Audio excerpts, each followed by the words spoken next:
بسم اللہ الرحمن الرحیم۔ اللہ تعالیٰ انبیاء علیہم الصلاۃ والسلام اور فرشتوں کو خواب میں دیکھنے کی کیا تعبیر ہے؟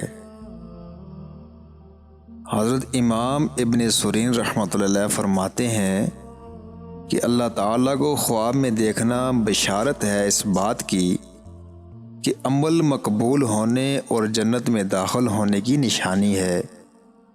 اگر خواب میں دیکھے کہ گویا فلاں محلہ اور مکان میں اللہ تعالیٰ نازل ہوئے ہیں تو ان لوگوں اور مکان والوں کے لیے خیر و برکت کا سبب ہے۔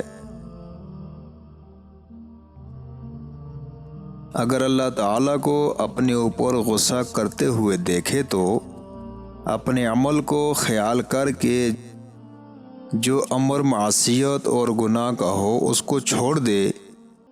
ممکن ہے کہ رسول خدا صلی اللہ علیہ وسلم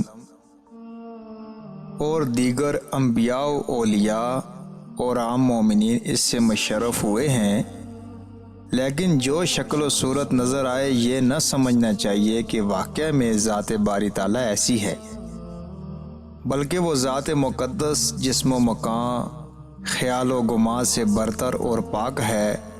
جو کچھ دکھلایا گیا ہے وہ اس کی عقل ناقص اور حوصلہ کی مقدار پر تھا۔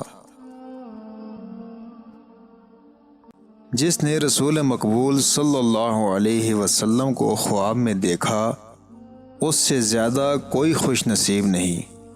اسے یقین کر لینا چاہیے کہ بلا شبہ میں نے آپ صلی اللہ علیہ وسلم ہی کو دیکھا ہے، کیونکہ شیطان آپ کی صورت مبارک میں ہرگز نہیں آ سکتا۔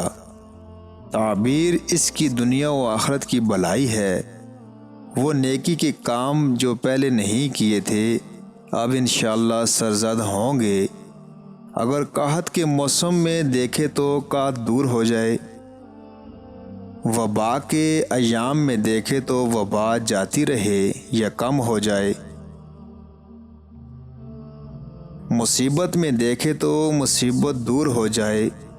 اگر آپ کو مردہ یا ہاتھ پاؤں کٹا ہوا دیکھے تو مصیبت کا سامنا سمجھے یا دین میں خلل پڑے۔ اگر دیکھے کہ میں آپ صلی اللہ علیہ وسلم کا لعاب دان چاٹتا ہوں یا آپ صلی اللہ علیہ وسلم کے بدن مبارک کا بوسہ دیتا ہوں یا چاٹتا ہوں تو خیر و برکت اور علم دین حاصل ہو۔ آپ صلی اللہ علیہ وسلم کے قدم مبارک کو چاٹے تو اتباع سنت نصیب ہو۔ اپنے اوپر خفقی دیکھے تو بدعت و گناہ میں مبتلا ہو۔ دیگر انبیاء علیہم السلام اور فرشتوں کو دیکھنے کی تعبیر یہ ہے کہ خیر و برکت حاصل ہو، دین میں اگر نقصان ہو دور ہو جائے، بازار میں اگر فرشتوں کو دیکھے غلہ میں ارزانی ہو، اگر قبرستان میں دیکھے تو موت کا بازار گرم ہو، اگر اپنے آپ کو دیکھے کہ میں نبی ہو گیا تو کسی بڑی شدت میں مبتلا ہو مگر انجام بخیر ہو۔ حضرت عیسیٰ علیہ السلام کا دیکھنا شفاء مرض ہے۔ حضرت موسیٰ علیہ السلام کا دیکھنا دشمن سے نجات پانے پر دلیل ہے۔